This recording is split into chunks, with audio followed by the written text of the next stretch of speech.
some feathers, so it's a clear FYI from the beginning. Mhm. It's a clear warning. This topic is something that came up time and again when I was part of different conferences, and I realized we get asked this question, right? DNI. How do you ensure diversity and inclusion in your practice? How do you take care of the biases, the prejudices, whether it's AI and psychology, whether it is, the coaching we do or the assessments we do?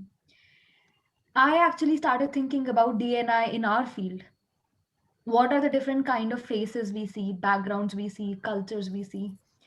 And then there was this discussion, and Dipali, I don't know if you were there in that peer inquiry or not that happened in the BPS um, DOP this time, but basically people were discussing about elitism in the profession.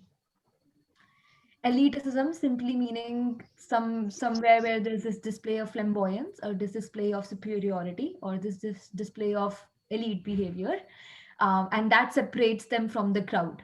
And so people started talking about, is our field elite? Because it requires so much time, money, and efforts to even get into the field, get an internship. A lot of internships are paid, and but then to also invest time and money into getting a higher qualification, getting your money worth, the value of your money back. So that there was this whole debate about whether that discourages certain people from entering the profession from different economic backgrounds, and whether as a field we see a lot of skewness. Are there, some cultures or some ethnicities that are dominant and some that are not? So this is a question here, and like I said, can be a little bit difficult to talk about, but we'll try to be as honest, candid, and respectful as possible. What is the quality of DNI within our field as professionals? And does elitism actually exist? Is that something that we are seeing in India? Are there cultural differences? Hi, Bhumika. Hello, hello. I I I was just introducing the topic, so I don't know if you got a chance to catch it. But it is basically about diversity in our field. So are we as a field diverse and inclusive enough?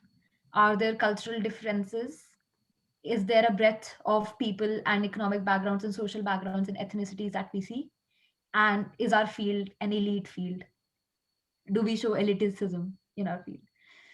So again, like I said, less people today. Let's keep it 30, 45 minutes. And it is not necessary to come up with ideas or solutions. Perhaps this is something new that we are facing, but definitely important to have a breadth of discussion, a quality discussion about what is really happening, what is the perspective. So anybody who has initial thoughts, yeah, go for it. so from what I think about diversity inclusion, it's a buzzword to what comes to my mind, and it is something that is broadly associated with the human resources fraternity, but now it is gradually expanding into the other domains as well.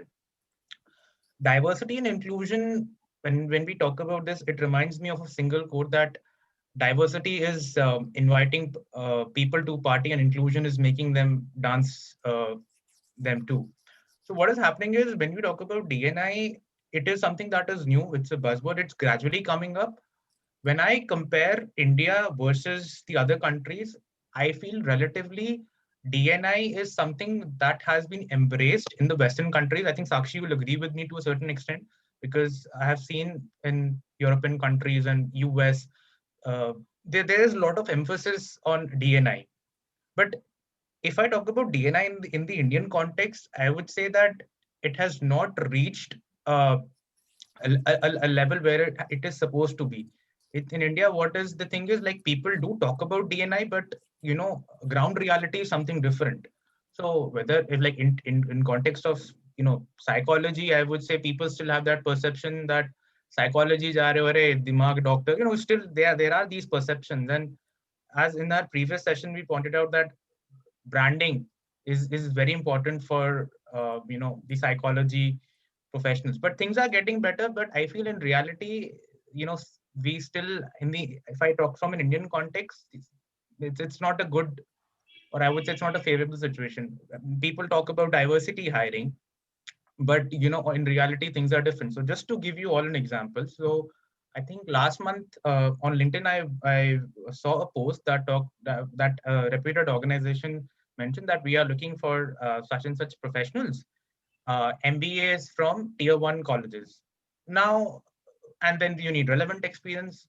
Then on one hand you're talking about diversity and inclusion, and one hand you are saying that we need this, we need that. So either we need to be clear as to how is DNI being interpreted. Is it just in terms of age, gender, sexuality, or it is just beyond that, like diversity of education, diversity of thought? So that is what I'd like to say. And this reminds me of a few lines written by a famous poet that especially you can relate it to DNI in the Indian context, which says हर शख्स दौड़ता है यहाँ भीड़ की तरफ, फिर चाहता है उसे रास्ता भी मिले. So that is how I would like to say. Interesting points, Chaitanya. I'm just gonna jump in and say I love your points. I especially love the fact that you mentioned how is DNI interpreted, because that is the basic question that anybody should start with. But I know, and then you were discussing about recruitment practices. I'm gonna bring it a step back and say this is less about diversity in our practice of how other people recruit, how other people do it. This is about us as a field, as a collective of psychologists in India. Is our field diverse and inclusive enough? Are we opening our fields to different people, different thought processes, different genders, different sexual orientations, different economic backgrounds?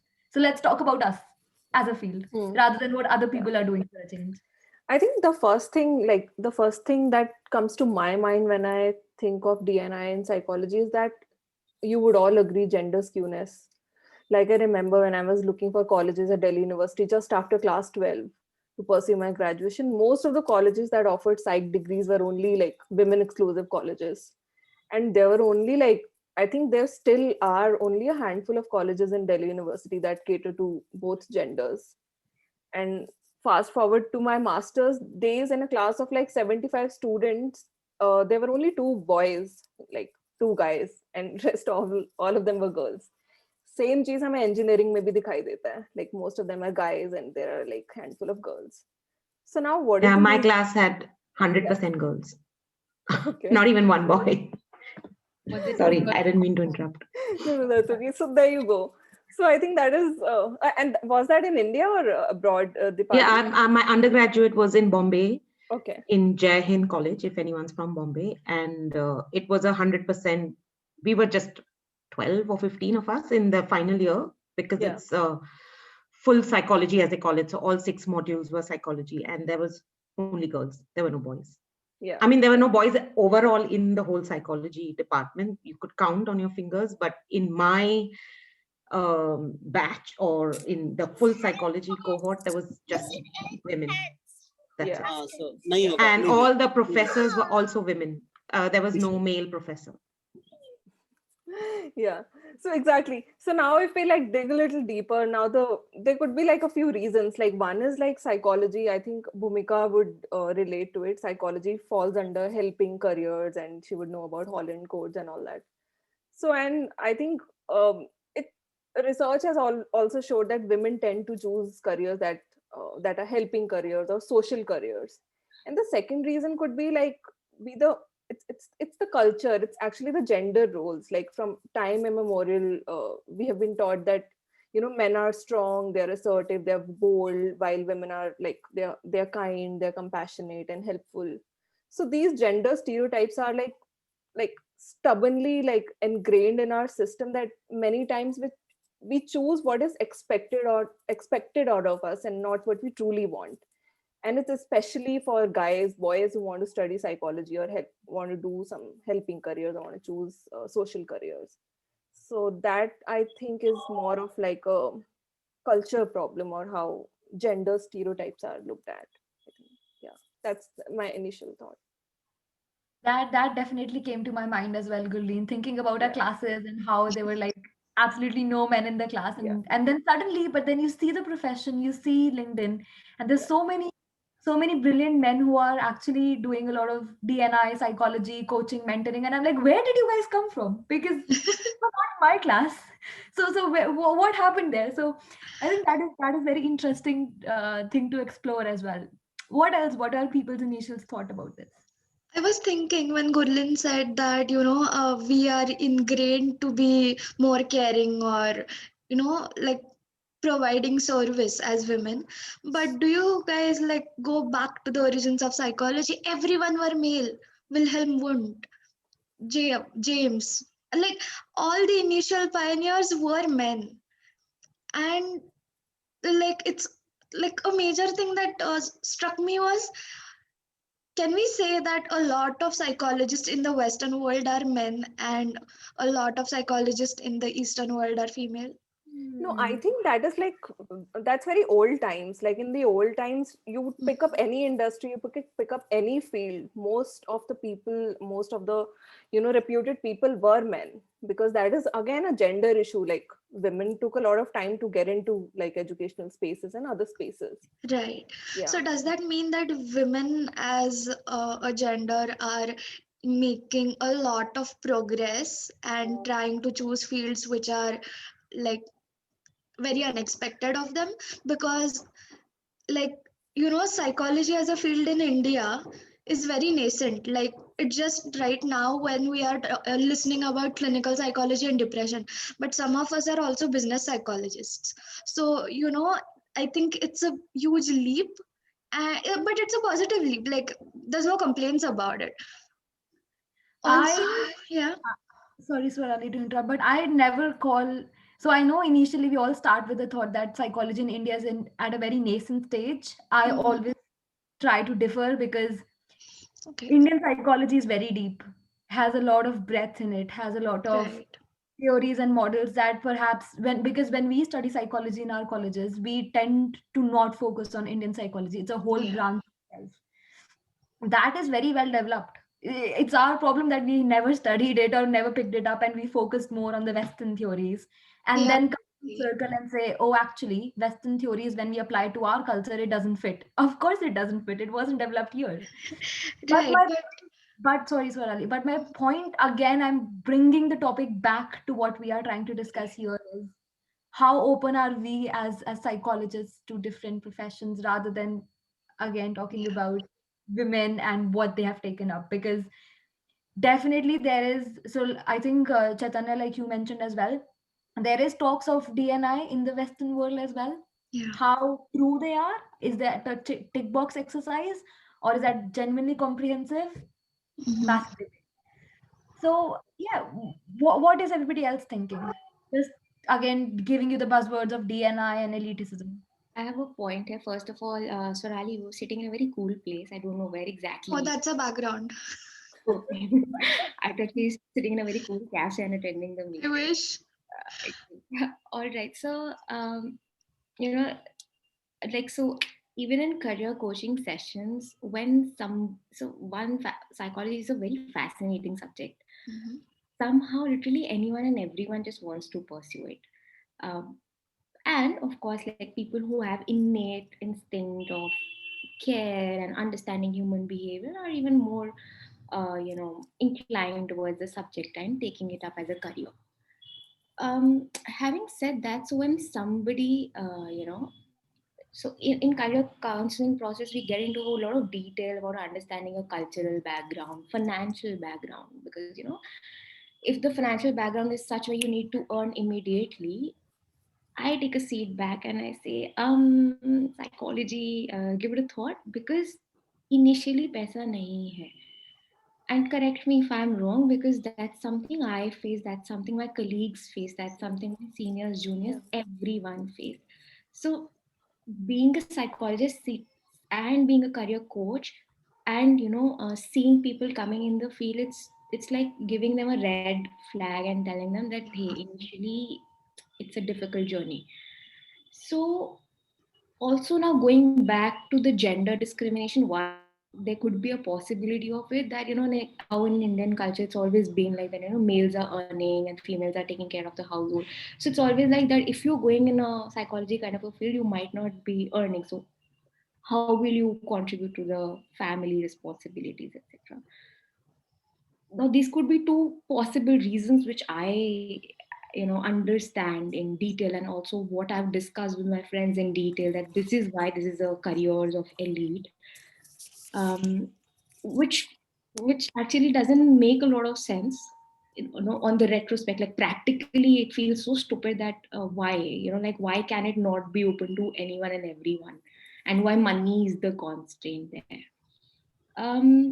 So yeah, like if you were to ask this question straight away, being a psychologist, how are we viewing it? This is how I am viewing it. Like this is, like, it feels more of a helpless kind of a situation, to be Yeah. honest, more than viewing it. So yeah, that's how it's been. Yeah, Bhumika, the point that you made about psychology being difficult in the initial phases. I mean, tell me something, apart from probably cricketers, who makes money initially? I think They, engineers you make a lot of money Engineers, I no, initially. no, No, I no, don't think no, so. Not no. like Unless if you are from a premium Yeah, institute. if you have that IIM, IIT tag, yeah. Absolutely. in that scenario, yes. But if you talk about general field, talk about any field. I mean, the point I'm trying to make here is very simple. To make money, you have to be good at whatever you're doing, whether it be psychology or anything. But if we talk especially about psychology, like I'm not a psychologist. Okay, I'm a simple, I've science graduate, done my MBA marketing, and have been working for now 25 years. So, but like you said, the criteria or the ingredients that you need, the care that you need, uh, genuinely interested in hearing people out, and then giving them probably some solutions which they also feel that okay, if I try something of this sort. So like I've been having talks with a lot of my say, school friends as well as my say graduation people, all people whom I know, and I don't know, I somehow give them this vibe that they find me very easy to share whatever they're feeling, whether it's personal, professional, whatever it is. And they seek my advice. What do we do here? I'll just take an example as such. A school friend of mine, whose birthday was last week, we got talking and we were talking for 1.5 hours. And she's in BCG. She's facing some issues with her boss. And she was discussing how do I approach this.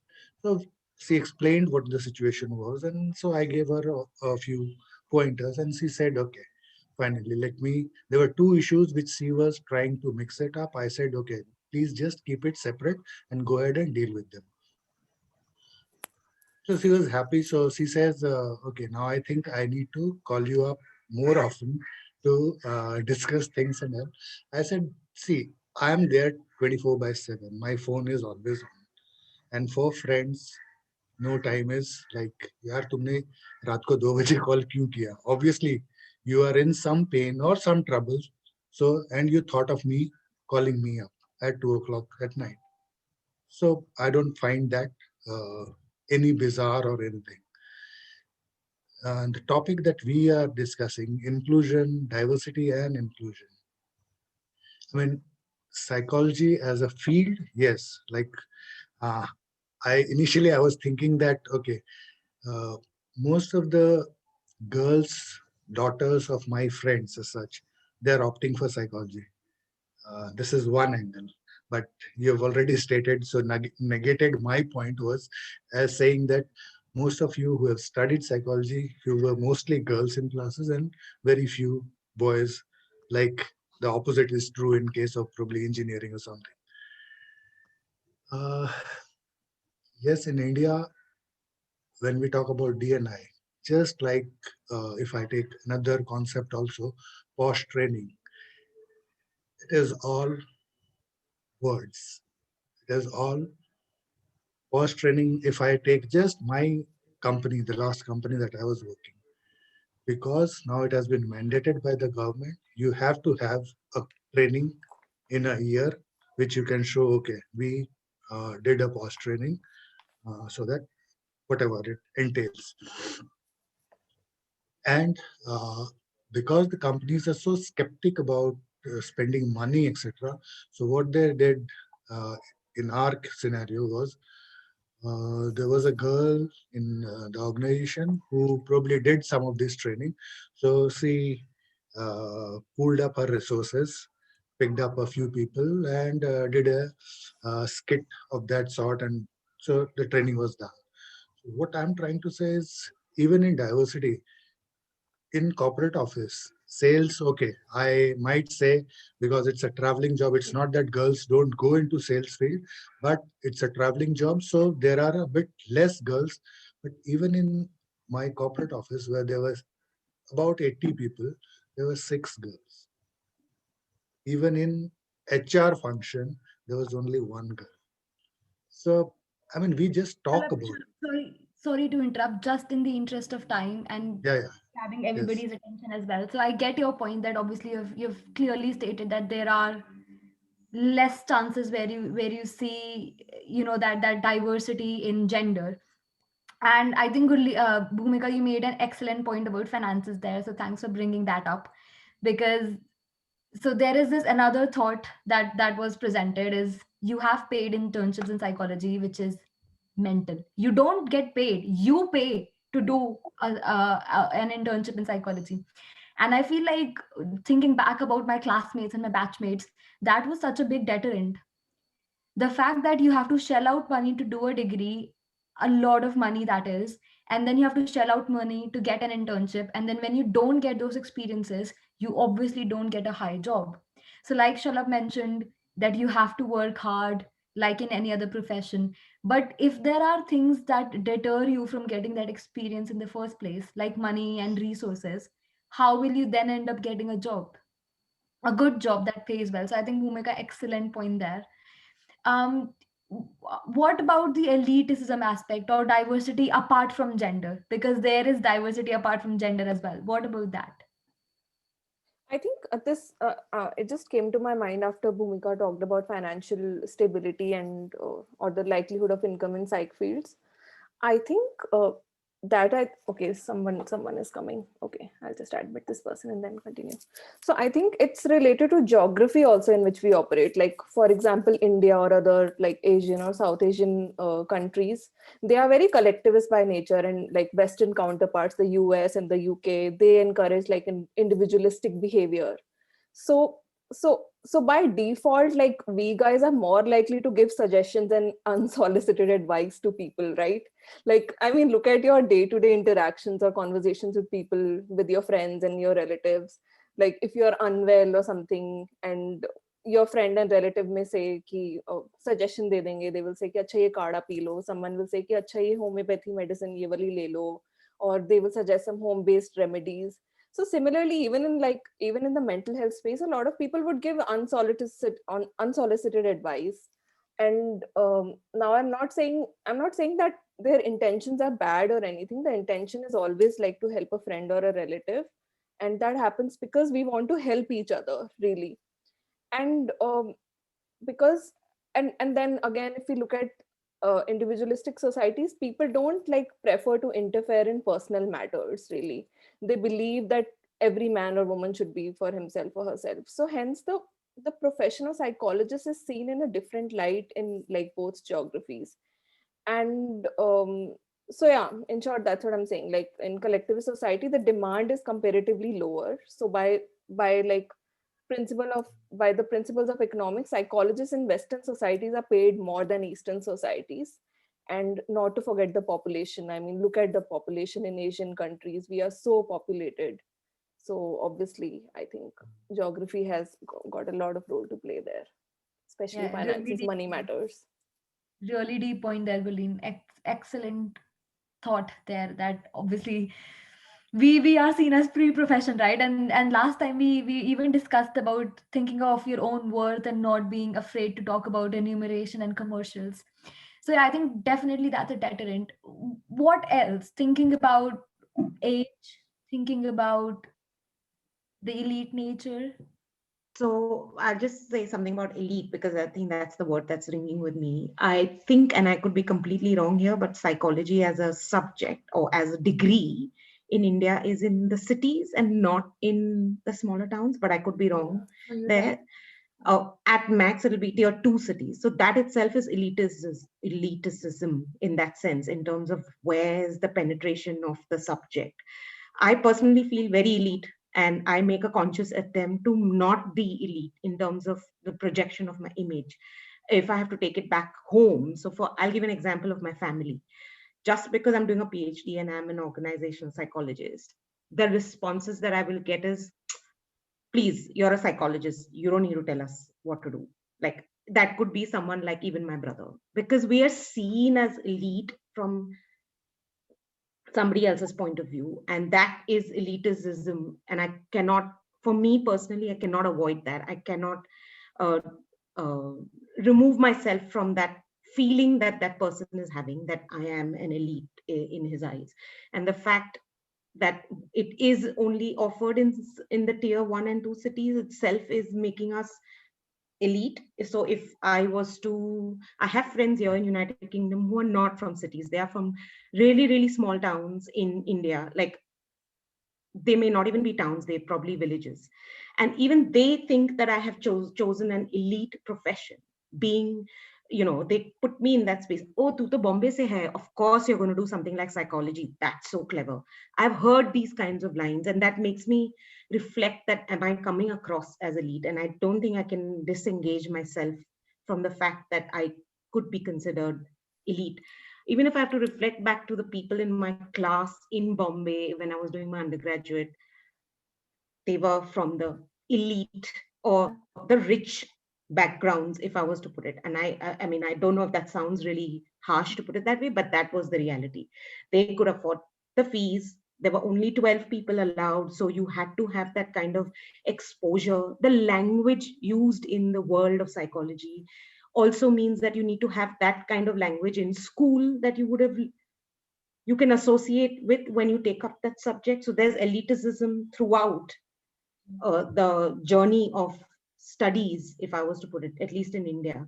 So if I was, and this is only, I'm talking about, I graduated in 2001. Now, I don't know if things have changed, but in my times, at least, I know that if somebody came from a non-English speaking school or from a smaller city, they would really hesitate to take up psychology, even if their underlying passions are in the field of psychology, because language is a barrier in that subject. Now, if it's taught in different languages or anything else has happened after I've left, I don't know. But I felt a sense of elitism by being a part of, and that's just my reflections for this conversation. That this is, I think there is so much of, it's not just one, like, okay, I did this subject, so now I'm elite or not elite. It starts from the journey is quite far behind, at least in certain parts of the world, if not the Western world, because that's one universal language in terms of just language. Yeah. Great points, Dipali, and thanks for sharing that. I get that, because I feel like, thinking back about the diversity we had in class, our class diversity was great as a DU university, college which offered psychology for both men and women. I think the diversity was there. People who ended up in psychology, barely, hardly anyone, and looked like, so it looked like, and I got this comment when I was really young, when I was starting to pursue psychology, that you can only do it when you have somebody to support you, because you won't pay your bills with psychology. You can only do it out of, like, it's a passion job. It's not a paying the bills job. I disagree today, having obviously overcome that, but it is rampant and it is true. People do look at you that you have the luxury to take psychology. It is almost seen as you have the luxury to choose it. So yeah, interesting thoughts there. What Sakshi, else? Sakshi, just to add to your point. Quickly, we only have 15 minutes left. Yeah. So So just to add to your point, I think in the last session talked about branding, and psychology is something that needs to be taught from the school. If somebody wants to take up, because the problem is, from the generations, that perception about psychology hasn't changed.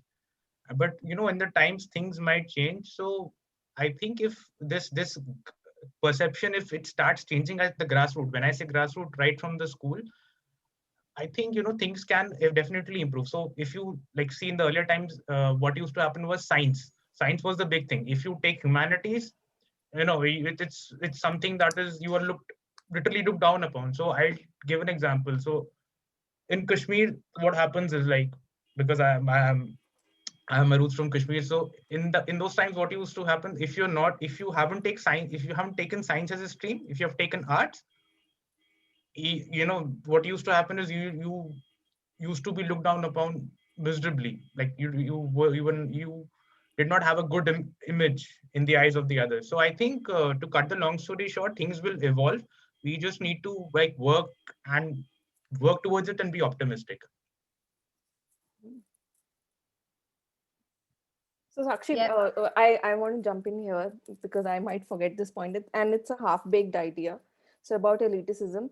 So all of a sudden, I'm thinking of Maslow's hierarchy of needs. So I'm thinking in India especially, and again I'm going back to South Asian countries. We are still at the bottom layer. Like most of the population, especially in tier 2, tier 3 cities, we are still like trying to have clean water or hygiene factors, and all of these like psychology and talking about your mental health, all of these are like higher order needs like self-esteem needs or self-actualization needs. So only when you are sorted, like when your hygiene factors are met, then only you go up the hierarchy, right? So I think that is also the reason why it is such an elite profession, because our clients are also elite, right? So yeah, that, I don't know if it makes sense with that one, but yeah. Yeah. Absolutely. I totally agree with you. If the basics are not in place, how are you going to think about your mental health if the food is not in your plate?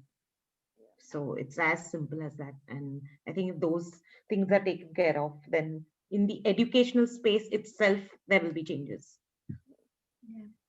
Yeah. So, Yep. yeah, coming back to, sorry, Bhumika, just Go ahead. butted in.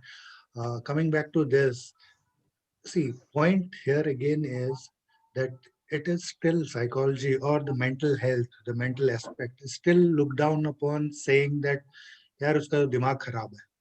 He might be facing, he or she might be facing an issue, but wo to dimag kharab hai. So that connotation, that has to go out first. Slowly it is. And people like currently, Chaitanya shared that Virat Kohli saying whatever he went through. So now people like that, young people like that. So he's just 31, so I'm calling him young. So young people like that who have a real big following, they have to come forward and say that, okay, these are issues that we face and we need solutions for them. And then our role, probably the psychologist role, can come in front and with inclusion and diversity both. So then shall I take this as that this is young people saying this is the issue we are facing, and then this is us talking about what actions we are taking. Because this is Yes. it, right? Like these are the platforms where we do talk about actions as well, rather than just discussing this is a problem. We all know the problems in our. Definitely. I mean, see, my point is very simple. Problems can be discussed for days together. It's when we look for solutions, then only we are making some progress. I agree. And on that note, Bhumika, you had something to add. Do you want to share that quickly before As I? far as now stigma is concerned, it's relatively coming down, especially during COVID-19 time. There was a lot of awareness around mental health. Also, having said that, okay, now I'm just, yeah, the reason that a lot of people are fizzling up, like they just leave the course, Sakshi, as you very rightly mentioned, was also because of the fact that it's really demanding a lot of immediate investment. So especially, I was coming from a very typical psychotherapy kind of a course where still a lot, even though I ventured into career counseling and I'm doing well relatively, but a lot of my friends are still investing in supervision. They're still investing in their own therapy. They're still investing in a lot of training groups. तो इतना तो मिलता भी नहीं है जितना चला जाता है. So they are in negative till date. Plus they are spending a crore, especially if they're doing a side kind of a degree from UK. So So where are we standing here? Like it's also about how it's structurally, uh, it's how it's based, and especially as Gurleen also rightly mentioned, that it's also about the Eastern countries where the basic needs are not being met, so there's no demand as much. So even though there's supply, there's no demand, hence the price is not as much. So those are very correlated issues. So I think it would just go with time, but maybe as professionals we need to be aware about how many other resources are there, like what are the few things that you can do simultaneously to be at it, be consistent, and yet keep going in the field. So just so that people are patient and not just leaving the course just because of the fact that there's no money initially, unfortunately though. I agree, Bhumika, and I think it's not just the money, it's also the time. You, like I said, you have to have that luxury of time available that you can devote to it if you don't have other responsibilities. And even CIPD. So Dipali, I don't know if you remember, there was this massive discussion about CIPD and is it worth it? Because you invest so much time, money, and effort into it. Do you ever get that money back in a profession? Does that ever happen? Even for PhDs, Dipali, there is this entire topic around do you make that money back after Yeah. you're done? I would not recommend anyone to do a PhD without funding. Don't pay anything from your pocket. That ROI, is yeah. just, don't do that. That is criminal to yourself more than anyone else. There you go. And so in the interest of, like Shalab also mentioned, there has to be an action attached. I'm just gonna talk about two actions that I'm taking personally, and then perhaps if people have actions or are thinking about it, let us know. But if not, that's also fine. We can think about actions together. Two things that I'm doing. One, I'm starting a campaign for chief business psychologist role. It needs to be there. Honestly, what the hell? Why do we need to get an MBA to get into C-suite? We do enough. We do business cases. We have business wide implications. We have social issue implications, and clearly we can handle a lot of stress. So why do we need to do an MBA to enter C-suite? The second thing is, I think, making resources easily available. So we are in a position now where we can offer internships, where we can offer resources, where we can offer guides to students. When we were there, these were things that you have to pay for a lot. Yeah. So if we make this easier for other people, even things like, yes, you can shadow me. The amount of times I begged people to allow me to shadow them, and people just said no. It takes nothing for somebody to let you shadow.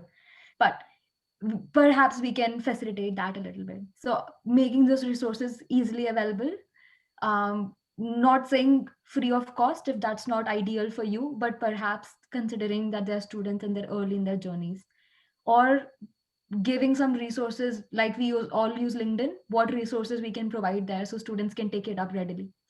These are two actions that I thought of taking when I was thinking about this issue before our conversation. Any actions that are coming to people's mind, feel free to share them, and then we can close the session in 4 minutes. I think for me, I think maybe, I'm not sure if time permits, I would like to do like pro bono work on maybe weekends where I can spend some time with like children who can't afford therapy, people who can't afford therapy, people who are at the bottom of the layer and who still have like issues. So pro bono work only for them, not pro bono for organizations, please. Like a lot of organizations come and they say pro bono hamare saath kar lo, free session kar lo, we'll give you work, foot in the door type wala technique. But why do we do pro bono for organizations, for big corporates? Doesn't make sense. So And I think it's also important that if some really young budding student is coming to you and say, I'll do it for you for free, we shouldn't be doing that, because then we are setting the precedent in itself, right? We don't do things for free, because your time and your effort is worth something. So get something back in return. And if it's in talk about remuneration with that student. If maybe for that student money is not an issue, let's put it that way, they are fully covered, but there could be something else that they want in return. It's not just free work that you should be. So while I don't do work for free, I shouldn't be expecting free work. Like, I have my nephew, he's in Warwick University here. He's like, Masi, I'll do all your analysis for you, because he's in the maths thing, maths and statistics. I said, no, you're not going to do anything for free just because you're my nephew. He needs to know that. And I think that precedent has to be also set. It's start young and let them know their worth, because things are not to be done for free. That's my personal sort of thing that I try to incorporate as much as possible. Yeah, excellent stuff. Amazing. And I think that's the way to do it. Sorry, I was not on video before because I'm sitting in a park. Yeah, You're I lucky. see that. People Wow. moving. Wow. Yeah. It is amazing park. It's like 4-hectare park, huge. It has everything. Yeah. So it's only we who have, let's say, the resources and the possibility to kind of contribute, can make a difference and make a kind of systematic difference. The world is not going to change for us. It will be like that. Whatever. It was very amazing to see and listen to all the views of why, how, all that. But as Sakshi said, I think it is crucial that those of us who can afford and who are into that level, we should contribute. So when I was an intern, I went there to work for free. But when I became in 2008 director in a company, I decided that I will never hire any intern for free. So earlier I used to take 2 interns every year. From this year, I'm taking 6 because I have little more time available. So I take 6 interns in a year and I work with them, but I pay them, all of them. And this is the minimum we can do from our side, is that wherever, let's say, influence can be exercised only down. You cannot influence top. So from where you are, and if below you nothing, let's say diversity is maintained, inclusion is happening, and people are empowered, you have done your job. That's all. Well said, Vijay. Love that. Any last actions? Yeah, so I would just simply put it, I think, I don't know how many of you would agree, we can, like, first of all, do a co-branding. When I say co-branding, we as a community, this glass half full community started by Sakshi and Gurleen, I think we can actually brand ourselves in such a way that, psychology is not only about, as what Shalabh said, pagal hai. And we have started. Once, this gathers momentum, I think half the battle is already won. Because so once that is there, and then I would say second is, like, from an HR perspective, I would just simply put it like including people from psychology background, like special, like mainly in HR, because then we'll also have the inclusion factor. So that is how I would just simply put it, like co-branding as a community about psychology, and start hiring, include psychologists or professionals who have psychology background, in some other fraternities, especially in HR. I think that would help to a certain extent. Yep. Yeah. And sorry, last point, and being assertive about it, because like few days ago, I'm offering this Women's Day initiative for corporates, and I've specifically mentioned that do not ask for free stuff. We also have bills to pay. So I think being like open about it, being assertive about it, I think. Yeah. From our Yeah, love that, Gurleen. Absolutely love a couple of actions. So I've written a list of actions and I'm going to post it in the chat quickly. But yeah, just, doing like pro bono sessions for therapy, but then also making sure you're getting money where you deserve it, being readily available for students, asking them or explaining to them their worth. So not asking them to work for free, providing internships or resources that are student friendly, branding ourselves, talking about our impact, not being afraid to do that. So yeah, I think a couple of great actions. We can all get to it. And I think one last little thing, I'm going to leave you all with it, and then we can just say cheers and goodbye, is that don't be afraid to take a young person's perspective. It is so tough for young psychologists to get into the field, and to share their opinions, because everybody feels, what do you know? I get that a lot. I used to get that a lot until I stopped telling people my age. It is not, there is no field in the world where older people perform better than younger people, or younger people have lack of experience and they can't do shit. it's not true. So if a young psychologist is coming up to you on LinkedIn asking you for something, just pay attention. They're gonna kick your asses in a couple of years, so pay attention. But yeah, that's it from me. I hope that if people listen to this, it stimulates something in them about DNI within the field. The very important DNI that we try to create in organizations. Are we creating it for our own field? Because charity starts at home. And yeah, I think cheers to that. Cheers to chief business occupational working L&D psychologists in the future. Cheers. And see you all next time. See you. Right. Bye. See you, Bye. bye. Take care, guys. Have a great weekend ahead.